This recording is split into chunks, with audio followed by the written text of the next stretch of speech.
कहानी जोया की जुबानी। उसने मेरे होठों पर अधिकार जमा दिया। वह भी बहुत ही पॉजिटिव तरीके से मुझे चूमने लगा। उसने अपना एक हाथ मेरे गर्दन के पीछे रखा और दूसरा मेरे कमर पर। मैं उसे धक्का देने की कोशिश की पर वह नहीं हिला। मुझे बहुत गहरे तरीके से चूमने लगा, अपना सारा गुस्सा उसके अंदर डालने लगा। मैं सांस के लिए तड़प रही थी, मेरे घुटने कमजोर पड़ने लगे, दिल तेजी से धड़क रहा था। उसने मुझे छोड़ा, उसने मुझे चूमा। क्या यह सच है या सपना देख रही हूँ? मैं खुद को चींटी काटने लगी। मुझे दर्द हो रहा है, इसका मतलब यह सच है। उसने मेरे होठों को छुआ, मेरी पहली किस चुरा ली। अगर कोई दूसरा मर्द तुम्हें हक कर सकता है तो मैं किस क्यों नहीं कर सकता? उसके कहने का मतलब क्या है? क्या आज कॉलेज में उसने मुझे और एडम को हक करते देखा था? यही वजह थी कि उसने मुझे चूमा। क्या उसे जलन हो रही है? मैं चाहता हूँ तुम यह बात हमेशा दिमाग में रखो कि कोई दूसरा मर्द तुम्हें नहीं छू सकता, क्योंकि तुम मेरी हो, सिर्फ मेरी। मैं फैजल खान से 18 महीने के लिए कॉन्ट्रैक्ट मैरिज की और उसके बदले में उसने मुझे $1 मिलियन दिया। मेरी माँ बीमार थी, उनको हार्ट अटैक आया था और उनका ऑपरेशन होना जरूरी था, पर हम मिडिल क्लास वाले कहाँ से इतना पैसा ला पाते। यही वजह थी कि जब उसने मुझे शादी का प्रस्ताव रखा और पूछा पावर, पैसे या नाम, मुझे क्या चाहिए? मैंने पैसे को चुना। मैं अपने कमरे में आ गई और बेड पर बैठ गई। इतना अमीर, यंग और हैंडसम है, जिस भी लड़की से शादी करना चाहता कर सकता था, पर उसने मुझसे शादी क्यों की? मुझे नहीं पता वो मेरे बारे में क्या सोचता है, क्या मुझसे नफरत करता है। कभी हम एक दूसरे से जुड़ पाएंगे? मुझे हमारे रिश्ते का भविष्य नहीं मालूम। जब से यह आदमी मेरी जिंदगी में आया है, जिंदगी को बदल कर रख दिया है, अच्छे के लिए या बुरे के लिए। मैंने उसे अपने ख्यालों से बाहर निकाला। हमारे कॉलेज के प्रोफेसर जर्मनी में जा रहे थे किसी कॉन्फ्रेंस के लिए, इसलिए कॉलेज की कुछ दिन छुट्टी थी। घर का दरवाजा खुला, दोपहर के 2 बज रहे थे। इस वक्त कौन आ सकता है? मैंने सोचा इस वक्त रेहान शेख या फिरोज आ सकता है, जो मेरे पति का बेस्ट फ्रेंड है, जो शादी के बाद ही उन्होंने मुझे अपनी बहन का दर्जा दिया, या पति, या जैक। और किसी के पास पासपोर्ट नहीं है। मैंने कदमों की आवाज़ सुनी। मैंने देखा यह फैजल था, काम का कीड़ा, मेरा पति। आज जल्दी कैसे यह घर आ गया? 100 साल में एक बार होता है। कंफ्यूज्ड होकर मुझे देखा। तुम आज कॉलेज नहीं गई? उसने पूछा। नहीं, आज मेरी छुट्टी है। वह अपना सर हिलाया और सीधे किचन चला गया। काफी थका हुआ लग रहा था और उसकी आवाज़ भी काफी फीकी थी। कांच टूटने की आवाज़ आई किचन से। मैं उधर दौड़ी। वहाँ पर वह खड़ा था, टेबल को सख्ती से पकड़ रखा था, ग्लास जमीन पर गिरा था, वह खड़ा भी नहीं हो पा रहा था। तो मैं उसकी मदद की, उसे बैठाया, पीने के लिए उसे पानी दिया। उसने एक बार में पी लिया। फैजल, क्या तुम ठीक हो? क्या हुआ? मैं पूछी। पता नहीं, मुझे चक्कर आ रहा है, शरीर में दर्द हो रहा है, उसने जवाब दिया। क्योंकि तुम कभी अपना ख्याल नहीं रखते, हमेशा काम में डूबे हुए रहते हो। तुम्हें थोड़ा आराम भी करना चाहिए। चलो मैं तुम्हारी मदद करती हूँ, तुम्हें कमरे में लेकर जाती हूँ। मैंने कहा। नहीं, मैं खुद जा सकता हूँ, उसने कहा।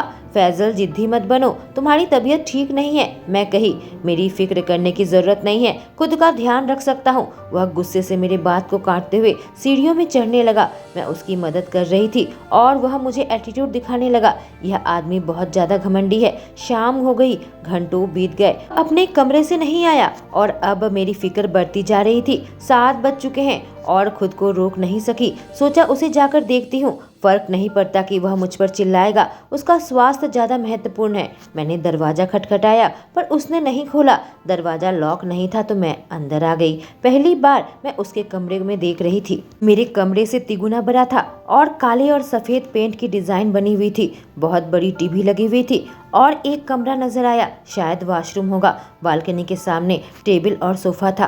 फैजल, फैजल, तुम कहाँ हो? मैं पुकारने लगी। मैंने देखा वो जमीन पर बैठा हुआ था, बिस्तर की दाहिनी ओर। उसके पास आकर बैठ गई। उसकी शरीर बहुत गर्म थी, आंखें बंद थी। मैंने उसे हिलाया। फैजल, उठो उठो। उसने अपनी आंखें नहीं खोली। उसे बिस्तर पर सुलाया, जो कि मेरे लिए बहुत ही मुश्किल था। वह बहुत भारी था। उसने अपने ऑफिस के कपड़े पहना हुआ था। मैंने उसके सूट और जूते उतारे, शर्ट के ऊपर के 2 बटन खोल दिए और उसे कंबल उड़ा दिया। उसका पल्स चेक किया तो बहुत कम था। मैंने उसकी आंखें चेक की, उसकी हालत बेहद खराब थी। मुझे फिक्र होने लगी, मुझे कुछ करना होगा। मैं अपने बॉडीगार्ड जैक को कॉल किया। उसने एक बार में ही उठा लिया। हेलो जोया मैडम, उसने कहा। क्या बात है, आप ठीक है ना? जैक, फैजल ठीक नहीं है, बेहोश है, एक डॉक्टर को बुलाओ जल्दी से, मैंने कहा और कॉल काट दिया और फैजल के साथ बैठ गई, उसे हिलाने लगी। फैजल अपनी आंखें खोलो प्लीज़ फैजल। उसके चेहरे पर पानी के छींटे मारे और उसने अपनी आंखें खोली। बहुत थोड़ी सी खोलना चाहता था पर खोल नहीं पा रहा था। उसके बाद वह खांस कर खून निकालने लगा। खून? आखिर क्या हुआ है इसे? तभी कमरे का दरवाजा खुला और जैक डॉक्टर को लेकर आया। डॉक्टर ने हमें बाहर इंतजार करने को कहा। तब तक फिरोज भाई भी आ गए थे। मुझे क्यों नहीं बताया? तुम्हें पता है ना, फैजल मेरा बेस्ट फ्रेंड है, कहकर मुझ पर चिल्लाने लगा। हाँ तुम सही हो, मेरी गलती है, मुझे तुम्हें बताना चाहिए था, पर मैं क्या करूं, वह जिद्दी आदमी अपनी आंखें नहीं खोल रहा था और मेरे आंखों से आंसू टपकने लगे थे। उसने मुझे कसकर थाम लिया। माफ करना, तुम रो मत, तुम्हें चोट पहुंचाना नहीं चाहता था, उसने कहा। वह आंखें नहीं खोल रहा था इसलिए मैं बहुत डर गई थी। मैंने कहा शांत हो जाओ, सब ठीक हो जाएगा, डॉक्टर आ गए हैं और मैं भी। डॉक्टर ने हमें बुलाया और मैं अपने आंसुओं को पूछा। फैजल बिस्तर के ऊपर बैठा हुआ था और बेहद कमजोर लग रहा था। उसका चेहरा एकदम फीका पड़ गया था, आंखों में एकदम तेजी नहीं थी। डॉक्टर ने मुझसे कहा फिक्र मत कीजिए मिसेस खान, मिस्टर खान ठीक हैं और उसके लिए आपका शुक्रिया। आपने उसे आंखें बंद नहीं करने दिया और उन्हें होश में रखा। मैंने अपना सर हिलाया और फिरोज भाई ने पूछा इसे क्या हुआ है? उसका बीपी कम हो गया था, इस वजह से बेहोश हो गया था। डॉक्टर ने मुझे प्रिस्क्रिप्शन दिया और फिर जैक और भाई के साथ कमरे से बाहर निकल गया। कमरे में मैं और फैजल रह गए थे। वह अपने बेजान आंखों से मुझे देख रहा था। उसके करीब गई। तुम्हें कैसा महसूस हो रहा है अभी? मैंने पूछा और उसे पानी पिलाया। जोया, उसने पुकारा। क्या हुआ, तुम्हें कुछ चाहिए? मैंने पूछा। हाँ मुझे भूख लगी है, उसने कहा और मैं मुस्कुराई। ठीक है मैं नीचे जाकर कुछ बनाती हूँ। मैं कमरे से बाहर निकल गई। वह खांस रहा था, खून निकल रहा था और डॉक्टर कह रहा है लो बीपी, कुछ तो गड़बड़ है। किचन की ओर जा रही थी। मैंने डॉक्टर और फिरोज की बातें सुन ली। एकदम प्राण घातक था। बहुत अच्छी बात है कि मिसेस खान वहाँ पर थी। डॉक्टर ने कहा मैं ढूंढ निकालूंगा किसने यह किया है और उस शख्स को नहीं छोड़ूंगा, फिरोज कहा और मैं बीच में दखल डाली। किसने क्या किया है फिरोज? मुझे देखकर दोनों सदमे में थे। जोया दरअसल, कहकर वह चुप हो गया। डॉक्टर आप बताओ। मुझे पता है कुछ बात जरूर है। वह खांस कर खून निकाल रहा था। मैंने कहा मिसेस खान, किसी ने उसकी जान से मारने की कोशिश की, डॉक्टर ने बताया और मैं आश्चर्य में थी। किसी ने उसे जहर दिया था। आपने उसे जगा कर नहीं रखा होता तो वह मर जाता, डॉक्टर ने कहा और मेरी आंखों से आंसू टपकने लगे। इसी वजह से मैं छुपा रहा था, फिरोज ने कहा। फिरोज भाई यह किसने किया? मैं पूछी। फिक्र मत करो बहन, मैं पता लगा लूंगा, तुम लोगों को कोई चोट नहीं पहुंचाएगा। कहानी फैजल की जुबानी। आज मेरी तबीयत ठीक नहीं लग रही थी इसलिए मैंने छुट्टी ले ली और घर पर आ गया। जोया घर पर थी और मुझे प्यास लगी थी इसलिए मैं किचन में पानी पिया, लेकिन हाथ से ग्लास छूट गई और मेरी दृष्टि धुंधली होने लगी। मुझे चक्कर से आने लगे। जोया मेरे पास आई मदद के लिए पर मैं उस पर चिल्लाया। उसके साथ अच्छा बर्ताव नहीं करता क्योंकि मैं दोबारा से चोट खाना नहीं चाहता। मैं किसी पर भरोसा नहीं करना चाहता। यह बस मेरा ध्यान भटकाती है। मैं अपने कमरे में जाने लगा पर गिर गया। उसके बाद मुझे कुछ भी याद नहीं। मुझे अपने चेहरे पर कुछ गीला गीला महसूस हुआ और जोया की आवाज आई। जब मैंने आंख खोली उसके चेहरे में चिंता साफ झलक रही थी। मेरी पलकें बेहद भारी लग रही थी, बंद होने ही जा रही थी, पर जोया ने मेरी आंखें बंद नहीं होने दी। कुछ देर बाद वह उठ खड़ी हुई और बाहर चली गई। फिर देखा डॉक्टर अंदर आए, मुझे देखा। थोड़ी देर बाद फिरोज और जोया कमरे के अंदर आए। डॉक्टर ने उसे मिसेस खान पुकारा। मुझे सच में बहुत पसंद आया। वह मेरी है। सब चले गए। वह मेरे पास आई। मैंने कहा मुझे भूख लगी है, सुबह से मैंने कुछ भी नहीं खाया था। वह मुस्कुराई और चली गई। मेरा दिमाग ठीक से काम नहीं कर रहा। मुझे लगता है कि वह एक्टिंग कर रही है और सब कुछ नकली है और कभी कभी लगता है वह मेरी परवाह करती है। मुझे समझ नहीं आता मैं क्या करूं। जितना उसे अनदेखा करता हूं उतना ही उसके बारे में सोचता हूं। नहीं पता मुझे क्या हो रहा है। मैं अपने ख्यालों में खोया हुआ था जब वह खाना लेकर अंदर आई। मुझे बैठने में मदद की। तुमने क्या बनाया है? मैंने पूछा। सूप, उसने जवाब दिया। नहीं मैं यह नहीं खाने वाला, मुझे कुछ और दो। मैं बोला चुप हो जाओ और इसे खत्म करो, डॉक्टर ने तुम्हें लेने के लिए कहा है। उसके हुक्म के जैसे मैंने उस सूप को खत्म किया और उसने मुझे दवाई दी, बिस्तर पर आराम से लिटा दिया और पर्दे खींच दिए, बत्ती भी बंद कर दी और मैं तुरंत ही सो गया। दवाई का असर था। फैजल उठ जाओ, 9 बज गए हैं, एक आवाज आई। मैं तुरंत आंखें खोली और जोया को वहां पाया। इतनी देर तक कभी नहीं सोता हूँ पर आज मैं बहुत कमजोर हूँ, शायद इसलिए। सुबह हो गई है? मैंने कहा। हाँ गुड मॉर्निंग, और तुम कैसा महसूस कर रहे हो? वह पूछी। मैं कमजोर महसूस कर रहा हूँ, मैंने कहा। कुछ खाने के बाद तुम अच्छा महसूस करोगे, जाओ फ्रेश हो जाओ, उसने कहा। और मैं खड़ा होकर बाथरूम की ओर जाने लगा। वॉश बेसिन में उल्टी करने लगा, बुरी तरीके से खांस रहा था। वह मेरे पीछे आई, मेरे पीठ को रगड़ने लगी। मैंने अपने मुंह को धोया और उसने मेरी मदद की कि मैं निकल लूं, लेकिन फिर से मैं दौड़ा और फिर से उल्टी करने लगा। इस बार खून था। खुद को कुछ ज्यादा ही कमजोर पाया, खड़ा भी नहीं हो पा रहा था, गिरने जा रहा था, पर जोया ने मुझे थाम लिया और मुझे बिस्तर पर बैठाया, मेरे पास बैठ गई। बहुत फिक्र में थी, मेरे हाथों को पकड़ रखा था। फैजल, वह पुकारी। मेरे पेट जल रहा है, और उसने अपने हाथ मेरे गालों पर रखे। फैजल, तुम ठीक हो जाओगे, फिक्र मत करो। फिर वो वहाँ से उठकर किसी को फोन करने लगी। हेलो डॉक्टर पार्क, कल आपने कहा था वह ठीक है और फिक्र की कोई जरूरत नहीं है। क्या यह सच है? नहीं, पर मुझे ऐसा नहीं लगता। वह उल्टी कर रहा है, वह भी खून की। क्या आप मुझे समझाएंगे? अच्छा ठीक है, मैं रखती हूँ। आनी जोया की जुबानी। डॉक्टर ने समझाया कि वह उल्टी कर रहा है, यह जहर का असर है। उसका शरीर बेहद कमजोर हो गया है और जहर ने उसके इम्यून सिस्टम का बहुत बुरा असर डाला है। कहा कि उसका अच्छे से ध्यान रखने, सही समय पर दवाई और खाना देने, पूरी तरीके से आराम करना पड़ेगा, नहीं तो वह बुरी तरीके से बीमार हो जाएगा।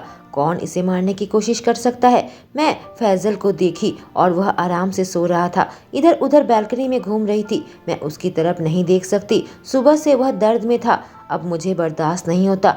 क्या होगा अगर कोई इसे नुकसान पहुंचाएगा? मुझे बेहद घबराहट हो रही थी। तभी मेरा फोन बजा। रेहान भाई का कॉल था। उनकी आवाज सुनकर मैं रोने लगी। मैंने उसे सब कुछ बताया जो आज हुआ। मुझे बेहद डर लग रहा है, कौन उसे नुकसान पहुंचा रहा होगा। फिक्र मत करो, फिरोज उसे ढूंढने की पूरी कोशिश कर रहा है। तुम्हारे और फैजल के बीच में सब कैसा चल रहा है? उसने पूछा।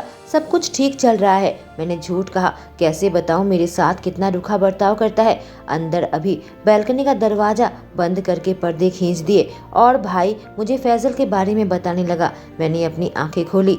आसपास का इलाका बिल्कुल अलग था।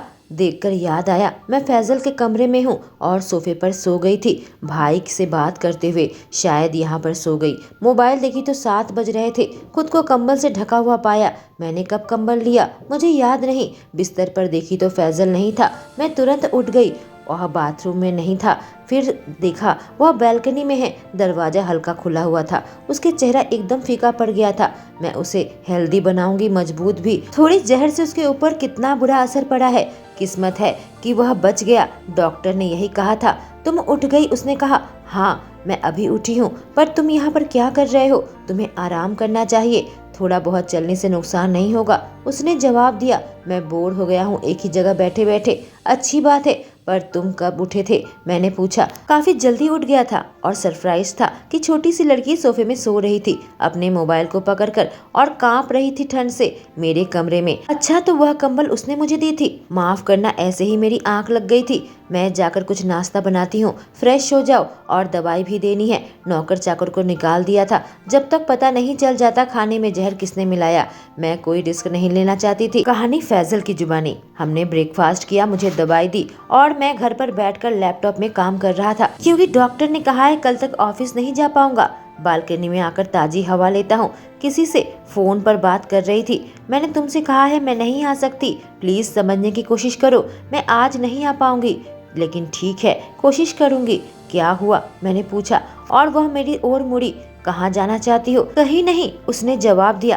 क्या सच में? मैंने पूछा। आज मेरी एक दोस्त का जन्मदिन है, उसने मुझे इनवाइट किया है, पर मैंने उसे मना कर दिया। वह जवाब दी। पर क्यों? अगर तुम्हें किसी ने बुलाया है तुम्हें जाना चाहिए, मैंने जवाब दिया। नहीं, तुम्हारी तबीयत ठीक नहीं है, मैं नहीं जा सकती, उसने कहा। अब ठीक हूँ, तुम जा सकती हो, मैंने कहा। हाँ, और मैं इस घमंडी इंसान का ख्याल रखूंगा। तभी फिरोज अंदर आया और कहा, पर देर शाम हो गई है, मुझे देर हो सकती है, वह बोली। अरे कोई बात नहीं बहन, फिरोज ने कहा। मैंने अपना सर हिलाया। शाम के वक्त फिरोज के कहने पर ही मैं उसे जाने दिया। फिरोज का कहना था कि वह अपने गार्ड भेज देगा, एक पार्टी मात्र है और हमें उसे नहीं रोकना चाहिए, उसे मजे लेने देना चाहिए। एक बहुत ही खूबसूरत सी सफेद फ्रॉक पहनी थी जो उसके घुटने के नीचे तक था, लेदर जैकेट पहनी थी, हाई बूट्स पहना था, बालों को बहुत अच्छे तरीके से सजा रखा था। मैं उसे देख ही रहा था। मेरे करीब आई। मैंने कहा, जोया, मैं तुम्हें जानने जानने की इजाज़त दे रहा हूँ, पर मत भूलना अपराधी अभी पकड़ा नहीं गया है, इसलिए सावधान रहना और कुछ भी हो तो मुझे कॉल करना। और बाहर 2 गार्ड खड़े रहेंगे, अपना ध्यान रखना। मैं अपना ध्यान रखूंगी, तुम दवाई समय पर ले लेना, उसने कहा और चली गई। मुझे एक अजीब सा एहसास हुआ, मुझे उसे अकेले नहीं जाने देना चाहिए। मैं बहुत पॉजिटिव हूँ और वह बाहर जा रही है रात में। कहानी जोया की जुबानी। 2 दिन बाद फैजल फिर से वही घमंडी रूप में आ गया था। ऑफिस में जल्दी चला जाता था और घर देर से आता था। कल वह घर पर नहीं आया था, का फोन भी बंद आ रहा था, इसलिए मैंने जैक को कॉल किया और उसने मुझे बताया कि फैजल कुछ जरूरी काम कर रहा है तो घर नहीं आएगा। आज सुबह वह घर आया था और फ्रेश होकर फिर से निकल गया और अभी 7:30 बज रहे हैं। बिजली नहीं थी, चारों तरफ अंधेरा था। यहाँ कोई मोमबत्ती नहीं है मेरे कमरे में, इसलिए मैं नीचे आई, अपनी मोबाइल की फ्लैशलाइट जलाई। मुझे हॉल में शोर की आवाज़ सुनाई दी। कुछ आदमी आपस में बातें कर रहे थे। मैं धीरे धीरे नीचे उतरी। कम से कम 5 आदमी इधर उधर हॉल में घूम रहे थे। फैजल के गार्ड नहीं थे, न ही फिरोज भाई के गार्ड थे। बॉस, हमें उस लड़की को जल्दी ही ढूंढना होगा। वह कहाँ है? एक आदमी पूछा। वह वहीं होगी, जाओ ऊपर जाकर देखो, दूसरा आदमी जवाब दिया। यह लोग मेरे लिए आए हैं और ऊपर आने वाले हैं। दौड़ते हुए अपने कमरे में आई और दरवाजा लॉक कर दिया। घर के अंदर कैसे घुस सकते हैं? बाहर सब जगह पहरेदार है। तुरंत फैजल को फोन किया।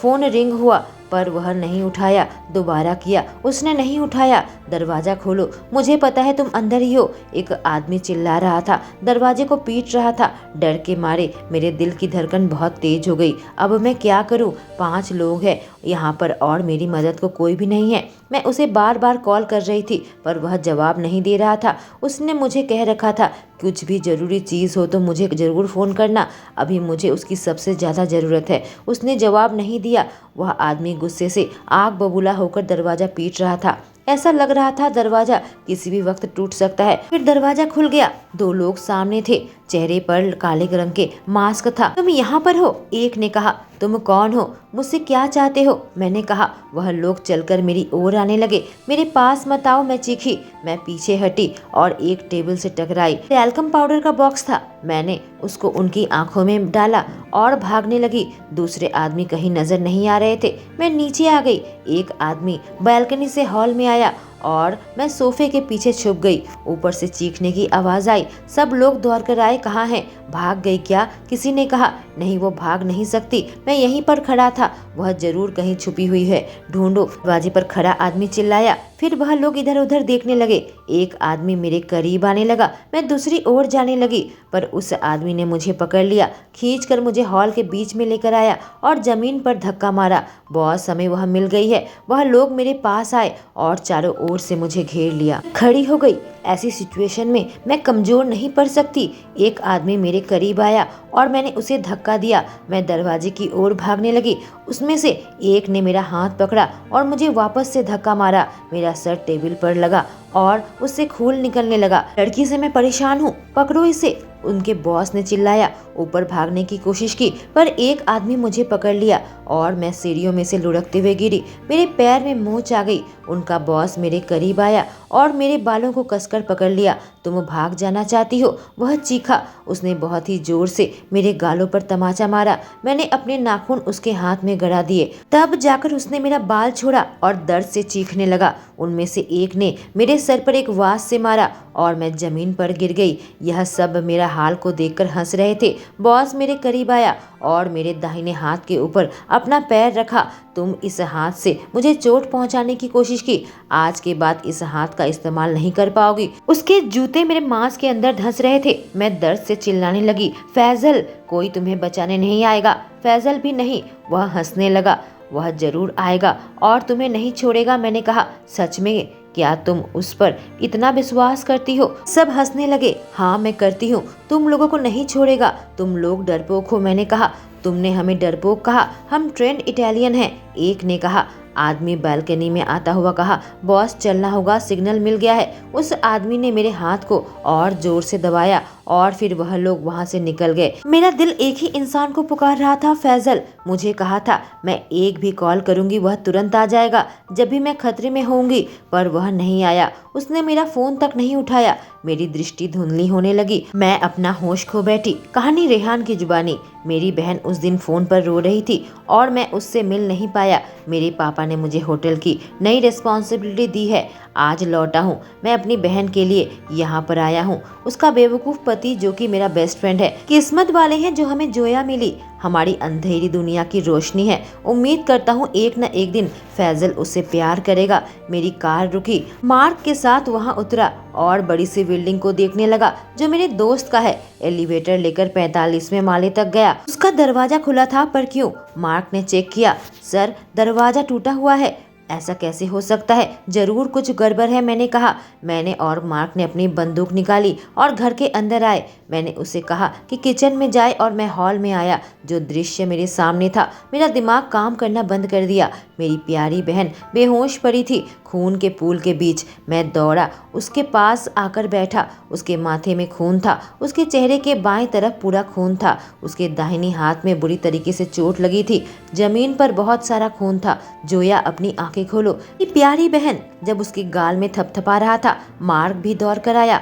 आंखों से आंसू टपकने लगे। मुझे वह रात याद आने लगी जिस रात मैंने अपनी अप्सरा को खोया था। मैं उसे नहीं खो सकता। सर, हमें मैडम को अस्पताल लेकर जाना चाहिए, मार्क ने कहा और मैंने अपना सर हिलाया। उसे उठा लिया। एलिवेटर की ओर दौड़ने लगा। नीचे पहुंचे। सारे मेरे गार्ड्स मेरे पास आ गए थे। मॉर्गन को कॉल करो और उसे इन्वेस्टिगेट करने बोलो। मुझे सुबह तक रिपोर्ट चाहिए। मैं कार के पीछे बैठा, उसका सर अपने गोद में रखा। मार्क ने गाड़ी शुरू किया। अपनी आंखें नहीं खोल रही थी। नन्ही परी, आंखें खोलो। तुम्हारा भाई आया है, तुम मुझे डरा रही हो, मैंने कहा। सर, सब ठीक हो जाएगा, फिक्र मत कीजिए, मार्क ने कहा। फिक्र न करो, तुम्हें पता है इससे पहले क्या हुआ था, मैंने जवाब दिया। 9:30 बज गए थे। सर, सीसीटीवी फुटेज चेक किया गया। 6 लोग बिल्डिंग के अंदर आए थे और गार्डों को बेहोश कर दिया, मार्क ने मुझे बताया।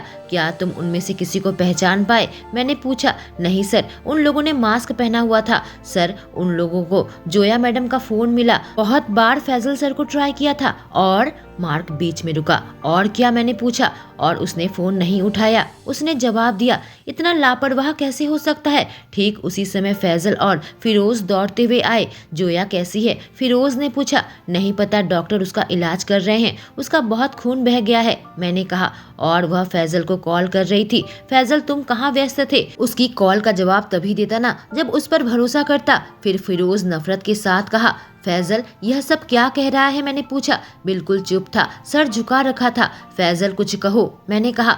रिहान, यह क्या कहेगा? इसे शर्मिंदगी महसूस हो रही है। क्या मैं सही कह रहा हूँ फैजल? फिरोज ने ताना मारा।